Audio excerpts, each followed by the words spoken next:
There's no way that even if they start the trial now, that they will finish it before the new senators come in. So Research came up with the number 980.2 billion na appropriate for flood control in the last 3 years. yes, Okay. that sounds right. First, can you tell us, sir, what exactly did you see? And what information did you get to decide to confront the issue of corruption in flood control projects and to hold people accountable? It started in last December. Nung umiikot ako dahil nga sunod-sunod yung bagyo at nakikita natin kung talagang napakabigat ng ulan. Nung nangyari na naman itong bagyo ngayon, pagpunta ko, nakita ko hindi nagagawa. Akala ko ba meron tayong linagay dito? Hindi pa naumpisa or whatever. Yun, the usual excuses. Eh, sabi ko, kanukuhan na ito. Maliwanag na hindi ginagawa ang trabaho. Tapos pupunta ka sa evacuation center. Makikita mo yung mga tao, dikit-dikit, nagsisiksikan dun sa loob. Lalo na yung mga bata, natutulog sa simento, sa gym. Mainit. Mabilis magkasakit, magkahawaan. Di natin ginagawa dapat ito sa kababayan natin. Kasalanan na ito. And then you said, mahiya naman kayo. Palakpakan ho sila, standing ovation. Oo nga. Pero sino ho nga ho bang pinatutungkalan ninyo dito, Mr. President? They know who they are. They know who they are. Meron naman dyan talagang mga notorious. Matagal ng ganito ang ginagawa. I'm sorry, but they will have to account for their actions and they will have to account for the expenditures that they have made na hindi natin nakikita kung ano yung naging resulta. Sa ngayon ho, ito'y warning, ito'y order to conduct an audit, to hold people accountable. Ang tanong ho siguro ngayon, is President Marcos going to crack the whip, really crack the whip on those responsible? The key thing here is to fix the problem. I always say this, but I'm sure you've heard me say it before.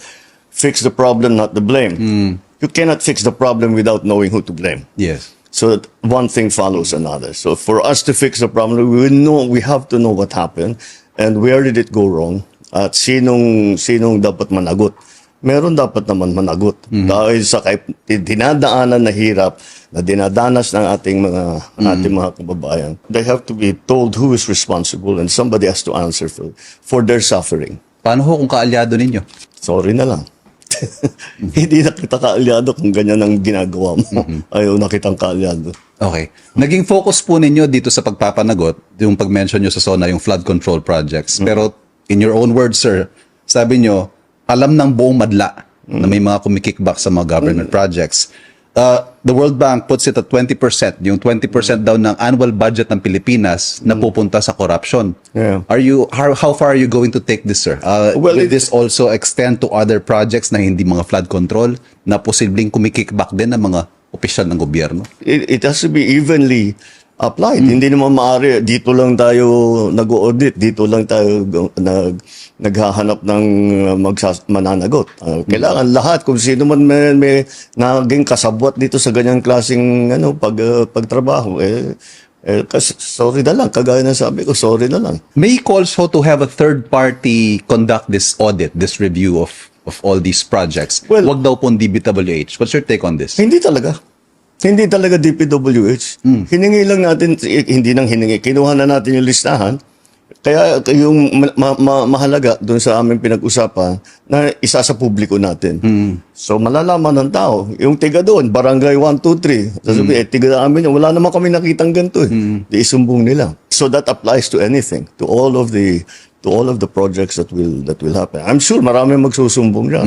We already have some names that are coming up that will be, first of all, corporations that mga contractor na talagang kitang-kita na hindi magandang trabaho nila.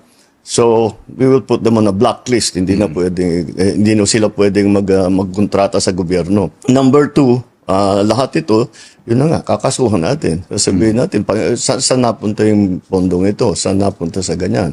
Pag hindi sila makapag-explain na mabuti, we will have to take it to the next step. Kaugnay po nung utos nyong yan, na i-audit ito mga projects na ito, sinabi nyo rin that you will return a general appropriations bill that is not in line with your NEP. Yeah. Never mind if you have to resort to a reenacted budget. Sure. 2 things, sir. One, this early, Senate President Cheese is saying na hindi pwedeng hindi galawin ng Senado ang budget o ng legislature ang budget. We have the power of the purse. Yes. Ano hong masasabi niyo rito? He's right. Let's remember ko ano yung sinabi ko dun sa Suno. Kung hindi alinsunod doon sa plano. Trabaho naman talaga ng Congress yung gagawin nila yung budget. Ngunit trabaho naman namin na magbigay ng plano at humingi ng pondo sa Kongreso para lahat ng ating mga gustong gawin ay ating magagawa. At hindi nawawaldas, nananakaw ang pera ng tao. Yun lang naman ang habol namin.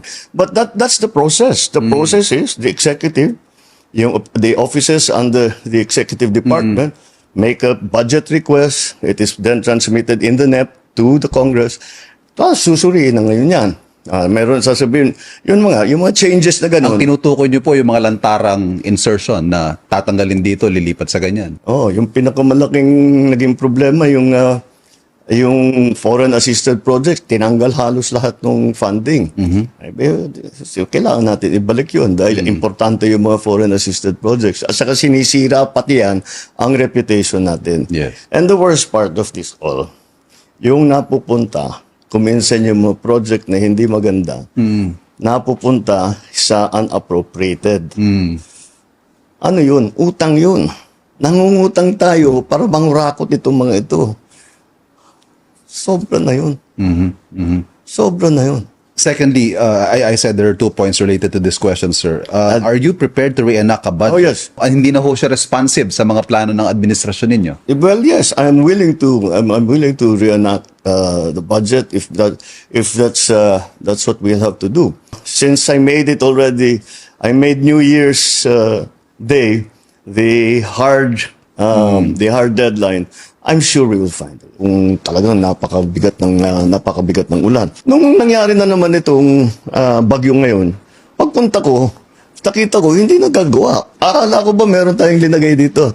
Hindi pa naumpisa, whatever. Yun, the usual excuses. Eh, sabi ko, kalukuhan na ito. Maliwanag na hindi ginagawa ang trabaho. Tapos pupunta ka sa evacuation center. Makikita mo yung mga tao, dikit-dikit, nagsisiksikan dun sa loob.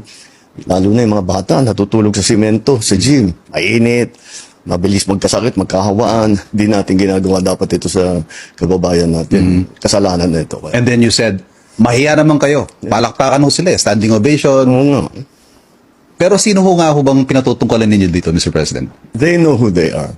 They know who they are. Meron naman dyan talagang mga notorious. Matagal ng ganito ang ginagawa. I'm sorry, but they will have to account for their actions and they will have to account for the expenditures that they have made na hindi natin nakikita kung ano yung naging resulta. Sa ngayon ho, ito'y warning, ito'y order to conduct an audit, to hold people accountable. Ang tanong ho siguro ngayon, is President Marcos going to crack the whip, really crack the whip on those responsible? The key thing here is to fix the problem. I always say this, but I'm sure you've heard me say it before. Fix the problem, not the blame. You cannot fix the problem without knowing who to blame. Yes. So one thing follows another. So for us to fix the problem, we have to know what happened and where did it go wrong at sinong dapat managot.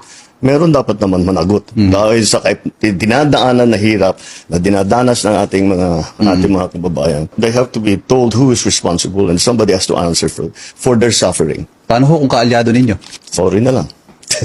Hindi na kita kaalyado kung ganyan ang ginagawa mo. Ayaw na kitang kaalyado.